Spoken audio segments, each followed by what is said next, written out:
Ex-President Duterte naghain ng reklamo versus Abalos at iba pang opisyal kaugnay sa KOJC compound raid. VP Sara Duterte ipinagtanggol ang sarili, di daw siya spoiled brat.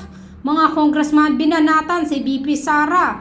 Representative Castro isusulong ang impeachment laban kay Sara Duterte. Senator Amy Marcos binalaan ang mga mag-i-impeach kay Sara. Pilipinas magkakagulo raw. Alice Guo cited in contempt. Puro lang kasinungalingan sa Senate hearing. Duterte nagsampa ng malicious mischief charges laban kay Abalos at PNP sa KOJC operations.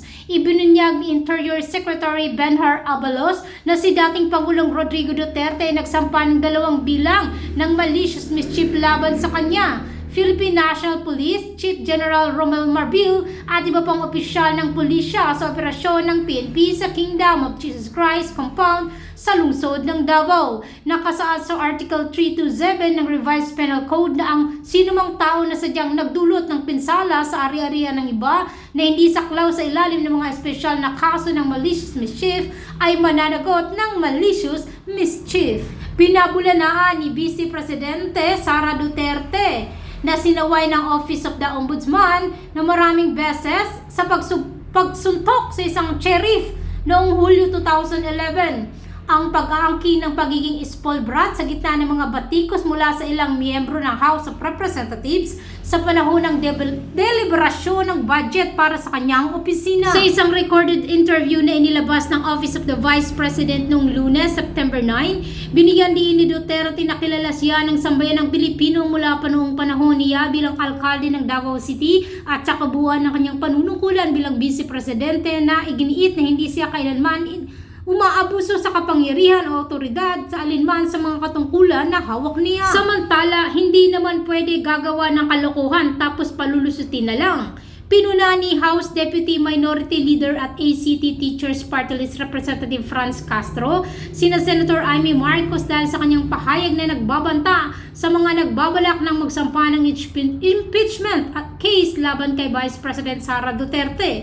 Sa isang pahayag noong Lunes, September 9, binigyan din ni Castro ang kahalagahan ng impeachment bilang isang demokratikong kasangkapan sa pananagot sa matataas na opisyal ng gobyerno na tumugon sa mga pagtatanong ng mga mambabatas. Sinabi niya na ang impeachment ay isang mekanismo sa konstitusyon na nagpapahintulot sa publiko na hamunin ng mga opisyal na umaabuso sa kanilang mga posisyon na nagpapatibay ng pananagutan sa pamumuno. Itinuro din ni Castro ang pagkadismaya ng publiko sa umano'y maling paggamit ng 125 million na confidential na pondo ni Duterte gaya ng binanggit ng Commission on Audit, COA, at nagpahayag ng pagkabahala sa pagtanggi ni Duterte na sapat na tumugon sa mga pagtatanong ng mga mambabatas.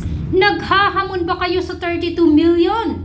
Pinuna ni Senator Amy Marcos ang umano'y hakbang ng Kongreso na magsampa ng kasong impeachment laban kay Vice Presidente Sara Duterte na inilarawan ng mga ito bilang isang walang galang sa pagtatangka na pahinain ang demokrasya. Sa isang pahayag noong Lunes, Setyembre 9, nagbabala si Marcos na ang mga naturang aksyon ay makasisira sa demokratikong proseso at baliwalain ang mga resulta ng kamakailang halalan. Binigyang diin ni Amy Marcos ng tagumpay ni Duterte sa electoral ang pinakamalaki sa kasaysayan at hinamon ang mga humahabol sa impeachment na muling isaalang-alang ang kanilang mga motibo. Samantala sa nangyaring pagdinig kay Alice Guo noong Lunes ay tila nainis si Senator Hontiveros sa mga sagot ni Guo ng mga kasinungalingan lamang umano. Si Mayor Alice Guo bilang contempt sa testifying falsely and invasively sa harap ng committee sa mosyon ng chairperson nito, Senate Deputy Minority Leader Risa Hontiveros at pinangunahan ni Senator Joel Villanueva. Miss Alice. Umalis po kami, Madam Chair, by boat po. By boat. Okay, paanong by boat? Ang balita ko may sinabihan ka na umalis ka sa pamamagitan ng hindi boat lang, isang yate. Tama po ba yon? Yes po, meron po. So yate ang sinakyan nyo. Meron po kami sinakyan po na yate po. Statement of Sen. Rafi, I still don't get it, Madam Chair. Why she cannot disclose it in public?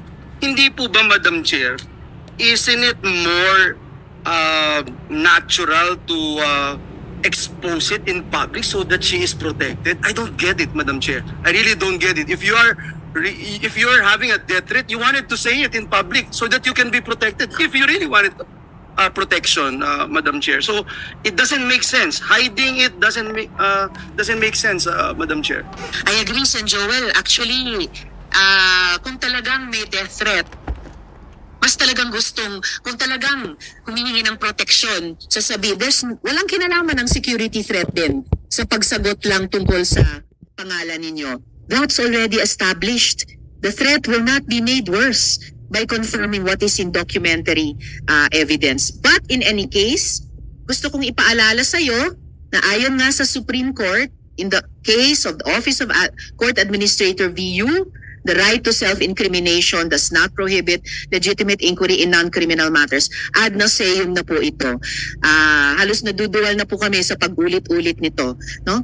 Alice Guo, ladies and gentlemen, is continuing to lie to this committee despite glaring evidence that she is a Chinese national named Guo Huaping, whose father, Jian Zhongguo, is Chinese, based on her own declaration in this committee, and whose mother, Lin Wenyi, is also Chinese, based on her own declarations in bank documents, by the way, verified by the AMLAC. This is a blatant defiance of the legislative's constitutional power of inquiry. Lumalabas na pinaglalaroan mo ang aming batas, pinapaikot mo ang mga Pilipino. Pero ibahin mo ang Senado. Ibahin mo ang Senado. I move to cite Guo Huaping, also known as Alice Guo, in contempt of the Senate for testifying falsely and evasively before this committee. Second to motion, Madam Chair. Thank you, Sen Joel. Madam Chair, Yes, Sen Madam Ko. Chair, when we were in recess kanina, the pending matter was the refusal to give us details of the death threats that she herself brought before us. And Siya nag-volunteer. She binolunteer niya sa information sa atin eh. Then pinupurso namin ayaw mong sagutin. Ngayon, I think the prevailing sentiment is hindi siya makahingi ng executive session. Sagutin niya ngayon lahat. Yung kasi kung totoo naman na may death threat ka, na-monitor ka na rin nung nagbigay ng death threat sa'yo, kahit may executive session, di alam na rin yan, sinabi mo na rin sa amin, ikaw pa rin yung source. Kaya hindi kami papayag sa executive session. Ngayon, ang prevailing sentiment, if I'm not mistaken, is you have to answer the questions relating to that particular subject matter na ikaw mismo ang nag-voluntaryo palabasin sa hearing na ito. Inumpisa ni Senator Bato and then si Senator Jinggoy. Kaya Madam Chair, doon ako sa ground na yon. If we should, kasi at least yun, there is no need to determine who is telling the truth eh. Wala tong ito, we have I think Senate section here, if the refusal to cooperate or giving evasive answers, pwede na natin gamiting ground yun to cite the witness or the resource person in contempt. At Alice, sa lahat dito akong pinaka-lenient actually na ayaw kang i-cite in contempt eh. Pero in this particular case, kahit anong pag-isipin ko, you have to answer eh. You have to answer, and if you want if we require you to answer publicly, you have to answer. You can invoke a right, pero pag-usapan namin yun. But when we deny that you are not entitled to such a right, then you have to answer. Otherwise, makukontempt ka talaga. So I'm presenting that alternative ground, Madam Chair. If we can use that, kasi parang pagkalap ko nung nag-break tayo, that was the hanging matter na rinaise ni Senator Bato, followed up by Senate President Pro Tempore. Actually, there are two hanging matters. Isa na yung tungkol sa death threat na yan.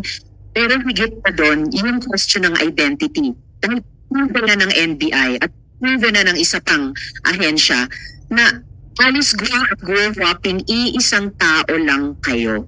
At yun yung patuloy na pinagsisinungalingan mo sa komiteng ito. Therefore, the chair is citing Alice Guo alias Guo Huaping in contempt, as seconded by Senator Joel. Madam Chair, SP Pro Tem Jinggoy. let's give a last chance for her to answer the question. Answer, Alice. Ikaw ba daw siguro wrapping? Madam Chair, Sen, pasensya na po talaga. Ako po, si Alice Gu po. Okay, well, presensya din po. The chair cites Alice Guo alias Guo Huaping in contempt of this committee as Okay. seconded by Senator Joel.